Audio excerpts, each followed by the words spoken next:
Hi, my name is Rebecca Schwartz, and for this assignment I will be talking about the family of the student that I have chosen to do this assignment on. This student is a 3-year-old male. He is Hispanic and a dual language learner. Currently, he is mildly verbal in both languages. The caregiving practices of this student's family are very familiar. Previous to starting preschool in my classroom, he was at home with grandma, and that's the only caregiver that he's ever known. And then after that, it was dad, and if the grandma is not available, the parents will call off work to take care of the children. He has 3 siblings, I believe, and they're all very similar in age. I think my student is 3, the sibling is 4, there's a little sister that's 2, and then a 6 or 7-year-old older sister or brother. And then the language in this household, it is both Spanish and English. The grandmother does speak to this student in primarily Spanish, and the mother does speak primarily English. This student has been known to speak in both languages when asked. The mother thinks that language is really important. She's always wondering how she can get him talking and how to make it more exciting, or to ask him questions that she knows he will respond to. She seems to really value language with him, and she's constantly trying to work at to improve it. She's always asking how his speech therapy lessons are going. Although for discipline, they do practice corporal punishment. So that's a big difference between myself and them.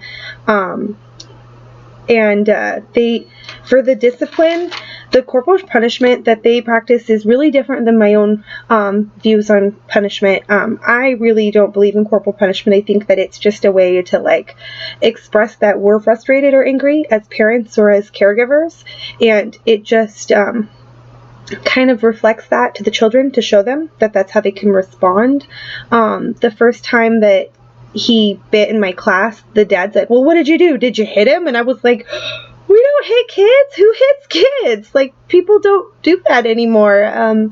We just reinforce positive behavior and kind of disappreciate the negative behavior.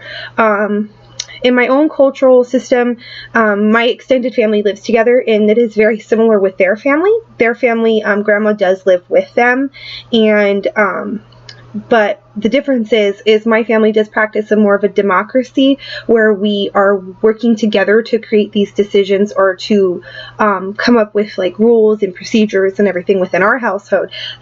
In their household, they are practicing more of an authoritative type of thing. Whatever mom say, mom goes, and grandma follows, and thus forth. So this is very different from my own, and I think this kind of impacts my ability to interact with this family, because I feel like I'm always kind of just educating and showing them where I come from and how I feel about certain topics, especially about the corporal punishment, because I had a long conversation with mom that I don't practice that at home, and it's really hard to I know what they're going through, because my son was language delayed too, and he did bite, and I didn't stop it with corporal punishment. I didn't bite him back. I just talked about emotions and feelings and words, and kind of filled in the gap for those things.